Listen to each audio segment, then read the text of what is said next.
Vote ચોરી મુદ્દે ચૂંટણી પંચ દ્વારા પ્રેસ કોન્ફરન્સ કરવામાં આવી રહી છે। સીધા જઈશું ત્યાં। स्पेशल इंटेंसिव रिवीजन SIR की शुरुआत बिहार से की है।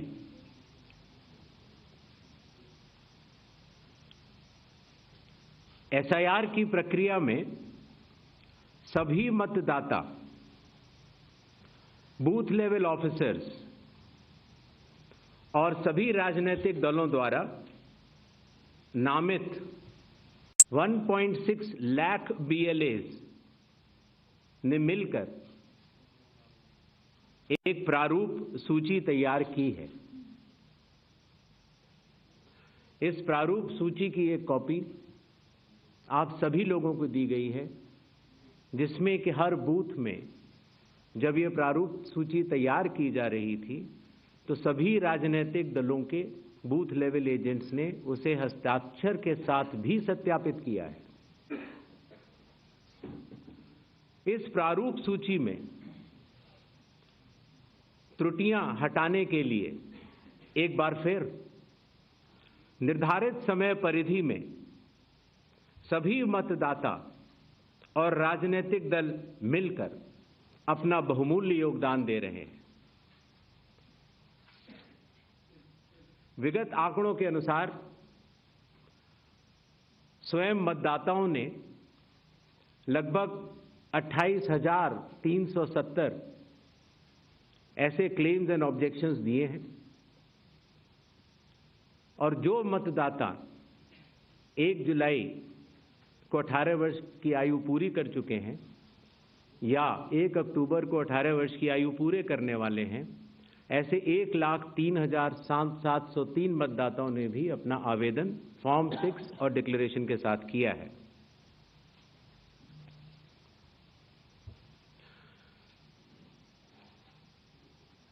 और इन क्लेम्स एंड ऑब्जेक्शंस के लिए, इन त्रुटियों को हटाने के लिए बिहार के SIR में 1 अगस्त से 1 सितंबर का समय निर्धारित है।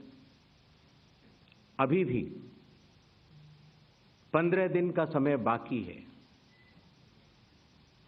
चुनाव आयोग सभी राजनीतिक दलों को उनके द्वारा नामित बूथ लेवल एजेंट्स को,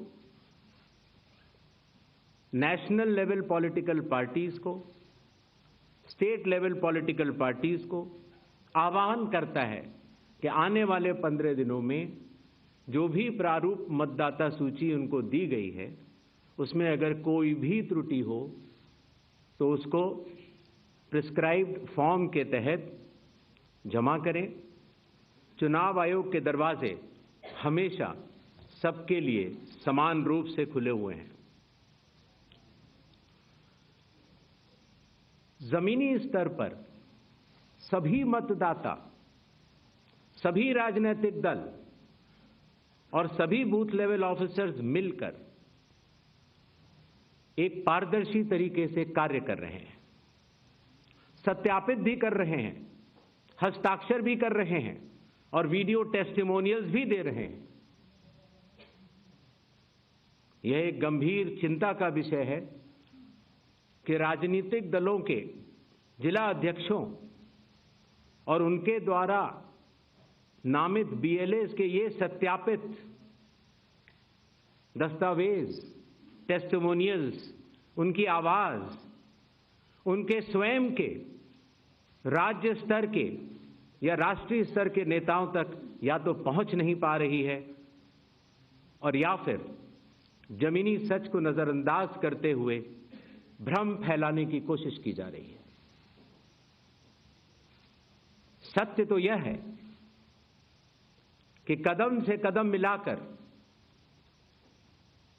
सभी स्टेक होल्डर्स बिहार के SIR को पूर्ण रूप से सफल बनाने के लिए कटिबद्ध हैं, प्रयत्न कर रहे हैं और कठिन परिश्रम कर रहे हैं।